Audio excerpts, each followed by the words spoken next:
Welcome to the British Museum.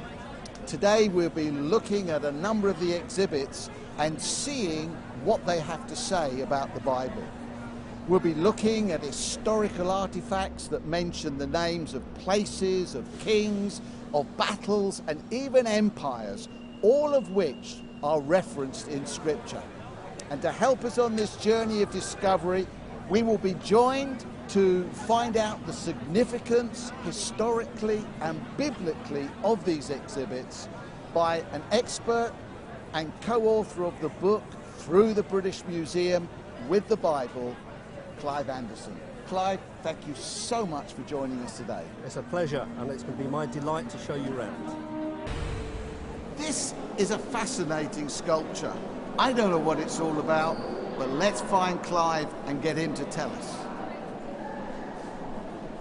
These are called lamassus. They are protective spirits which were placed at the entrance of cities and also temples. The idea being that the open eyes, so closed circuit television is nothing new, is assessing you. If you are evil, they will kick the evil away. So they have to be perfect. That's why they've got 2 legs at the front, 4 at the side, 5 in perspective. And Ashurbanipal, the last great king of Assyria, tells us that his grandfather Sennacherib was killed between 2 bulls like this. So for him, the evil wasn't kicked away.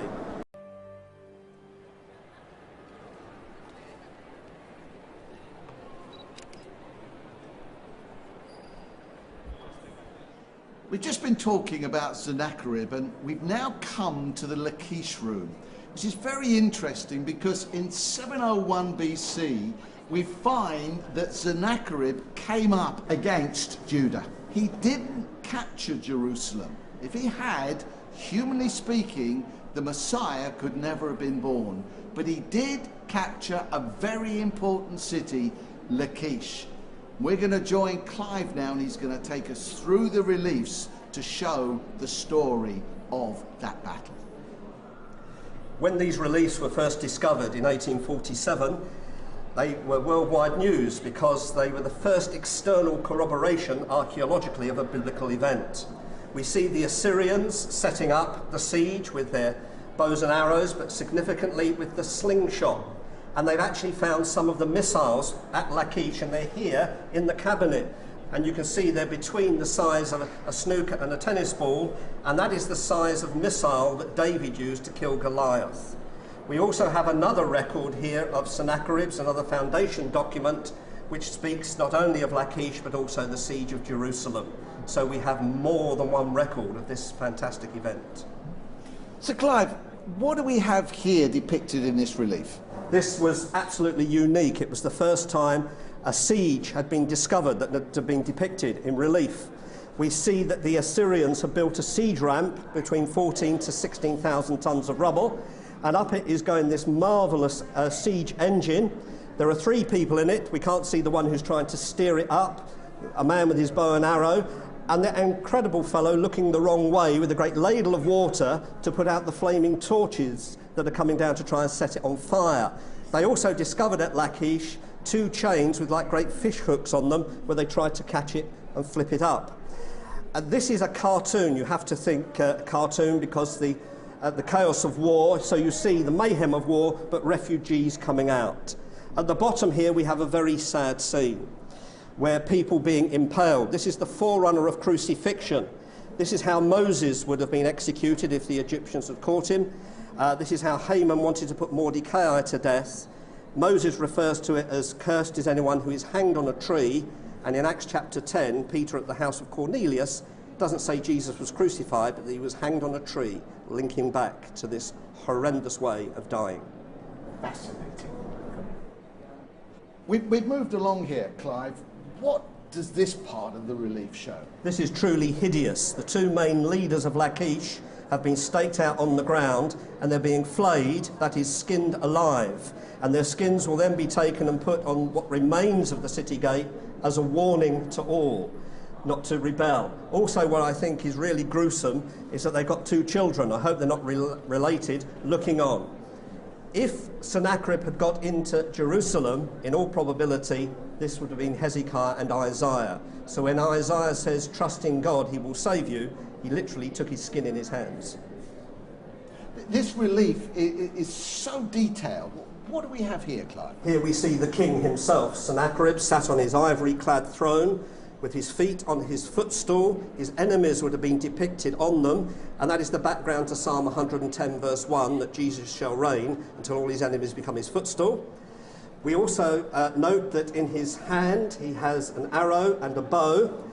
The arrow is pointing down, the bow is reversed, meaning he's going to show clemency to those ones. They will not be killed. Sennacherib was a modest man. He calls himself in the inscription there, King of the Universe. Sennacherib, supreme king, king of Assyria, sits upon a throne while the booty of Lachish passes before him.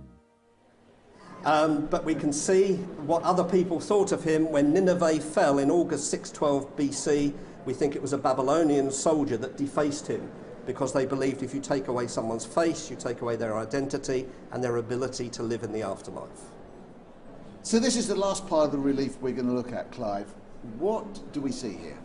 We see the Assyrians rewriting history. We know that Sennacherib brought 305,000 people in his army, and the Bible tells us that the angel of the Lord put to death 186,000 of them. Many people think it's at Jerusalem, but the Bible actually tells us it's the Assyrian camp. And here's the Assyrian camp depicted, and you won't see a single dead body. It's as though Sennacherib is saying, believe me and not the Bible.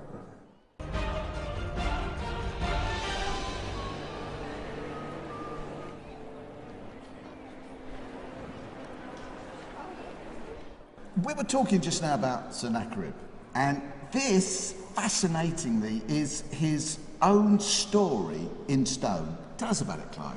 The ancient Assyrians used to bury at temples foundation records, and this is Sennacherib's one of almost his complete reign, starting in 705 BC.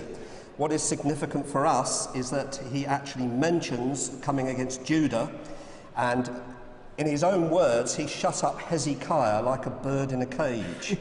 And what is interesting is that, according to the Bible, of course, he was not able to get into that cage, but he doesn't say why he couldn't. And he went back, and it also lists all the places that are mentioned in 2 Kings, 2 Chronicles, and Isaiah as well. So we're incredibly fortunate to have both the Hebrew version and the Assyrian version of the invasion of 701. And so again, this historical artifact actually proves the records that we have in Scripture. Very much so. And also, it also shows that biblical prophecy is fulfilled, because Isaiah had prophesied that Israel would be taken away, and they were taken away by the Assyrians, and Jeremiah prophesied that Judah eventually would be, and the language that we have here, the script, the Akkadian script, is the Apostle Paul's example of speaking in tongues in 1 Corinthians 14, where he actually mentions that these things will happen, and they did. Yeah, absolutely fascinating. Anybody wanting to just understand the Scripture and to know it's true can actually come here and see this. Yes, and they can also download it off the British Museum website and read the text, so you can see how it matches up with the Scriptures. Clive, it's been fascinating. Thank you so much. And if folks want to find out more, I think you've got the book available. Yes, here it is. They sell it here in the museum, or you can get it from Day One Publications direct. Thank you very much indeed, Clive, and thank you for watching. And from Doug Harris, it's goodbye.